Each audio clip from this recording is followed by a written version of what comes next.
The PTAB has invested heavily in technology, so we have various technological tools that we can use.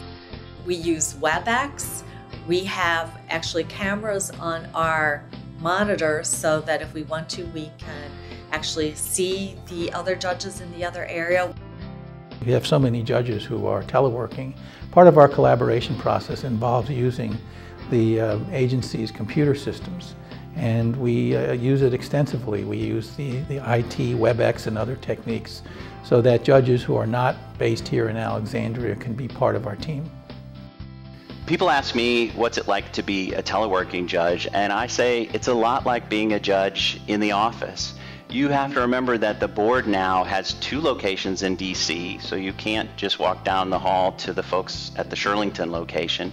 And then we have satellite offices and teleworkers as well. So you really have to get comfortable with the distance equipment. Even for folks that are in the Alexandria office, some have part-time teleworking, so you might walk down the hall to see Bob, but he's home that day, and so you need to be able to call him.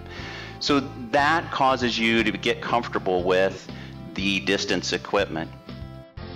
I really enjoy being in a satellite office. I've worked in a satellite office my entire legal career, and I've always said that working in a satellite office, you really get the best of both worlds. You get that small office environment where you know everyone, coupled with all of the benefits and the resources of the entire board and the entire PTO.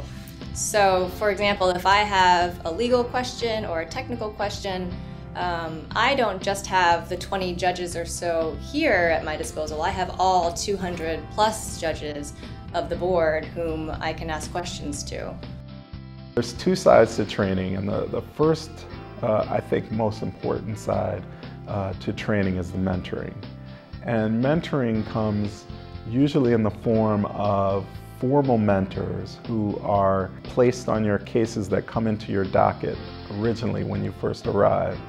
And they're more experienced judges who are going to be one of the 3 panel members, and they're able to see your work, see how you conference a case and how you discuss a case, and see if you're understanding the issues. Also to see your writing to help you, especially if you haven't done judicial writing.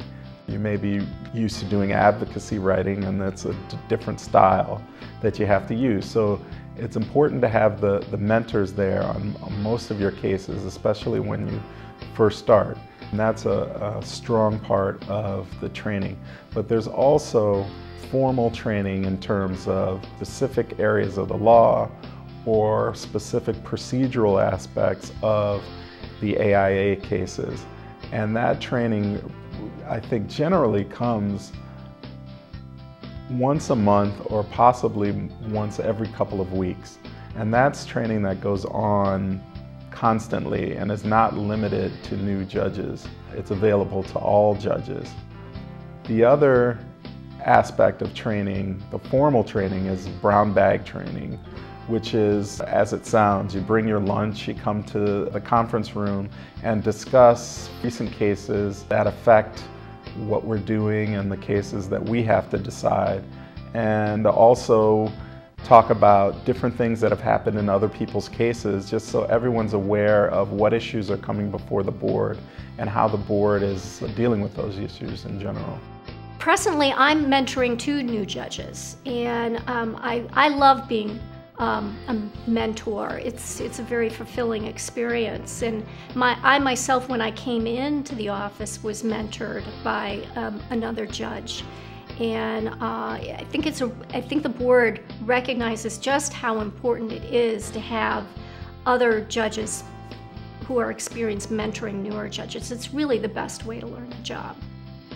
I think generally the lead judge in whatever section assigns the mentors to the mentees, so it is more of a formal assignment. And I think it's just really being there to answer questions, to orient the new judge, to just sort of be a sounding board on any issues that arise. So it is a somewhat formal relationship, but then it's, I think for everybody it works however they need it to work as the mentee.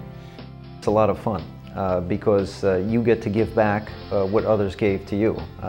I can't tell you the amount of time my mentors spent with me the first couple of months, working with me, I mean extra time that they didn't need to do, but to make sure I understood board practice, certain areas of the law that were unique to board practice that you need to master kind of early on. And they were just incredibly helpful in giving of their time, every single one of them. And I had 3 mentors, and you don't forget that. So when it's your turn, it's really a labor of love to mentor others who come in and try to help them. If you are interested in becoming a judge, check for vacancy announcements on the USA Jobs website located at www.usajobs.gov.